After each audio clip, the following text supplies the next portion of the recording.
Bulaga host muling nagbalik. Yan ang pag-uusapan natin ngayong araw po ng Linggo, May 25. Pero bago natin umpisan yan, ay humihiling ako na pakisubscribe ang aking YouTube channel. Paki-like and share na din po mga kaparokya para mas dumami pa po ang makapanood ng content natin. Maraming salamat po sa inyo mga kaparokya at maraming salamat din po sa mga OFW na solid viewers natin, yung mga nanonood or patuloy na sumusubaybay sa munti nating channel. Maraming salamat po sa inyo mga kaparokya. So yun yung mga kaparokya, jam pack to the max ang ganap sa Eat Bulaga kahapon. Sapagkat may muling nagbalik at may bumisitang nagpakilig sa EB stage at yan nga po ay walang iba kundi ang 98 Degrees. So very popular ang nasabing boy band back in 90s at talagang sulit ang pagbisita nito sa Eat Bulaga dahil kinanta lamang ng mga ito ang iconic song na I Do Cherish You. Grabe talaga ang boy band noong dekada 90 at isa nga ito sa sikat na sikat noong 90s. So after 25 years or pagkatapos ng 25 taon ay muli silang nagbalik sa bansa para sa kanilang concert sa darating na Biyernes at Sabado May 30 to 31 sa Mall of Asia Arena. Grabe, siguradong dadagundong ang arena nito.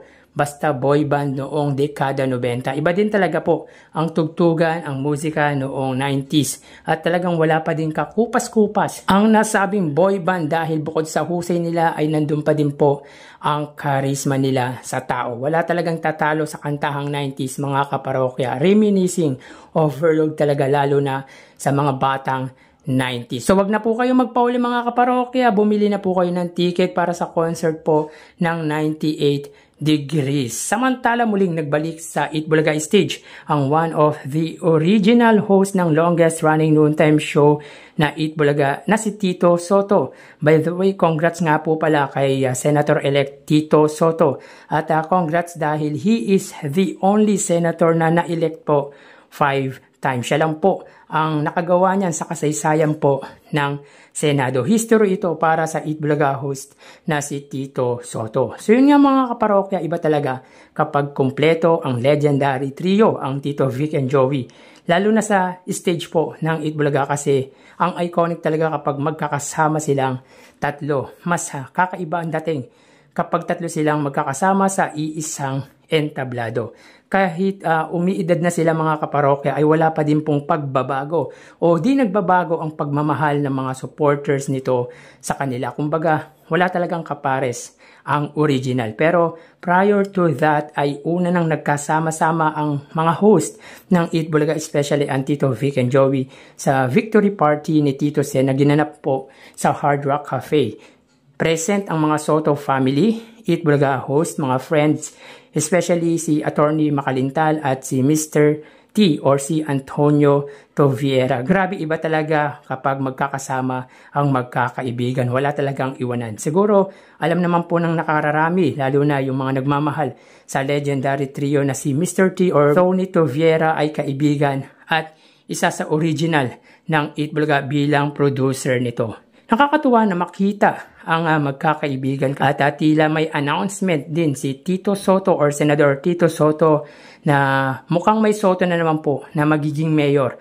Ayon po yan kay Tito Sen. At yan nga po ay walang iba kundi ang anak nitong si Gian Sotto. Si Gian Sotto po ay Vice Mayor ng Quezon City dito po sa lungsod namin. Hindi nga lang ganong kaingay tulad ni Mayor Vico si Gian Sotto.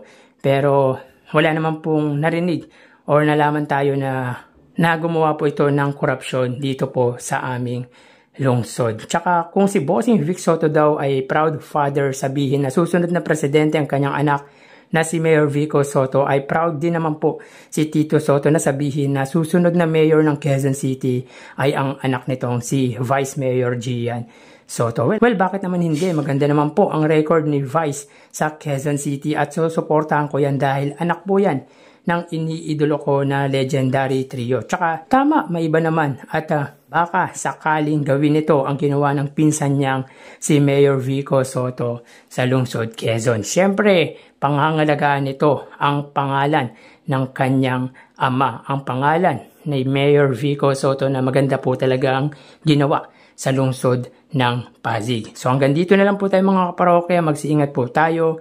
Thank you and God bless.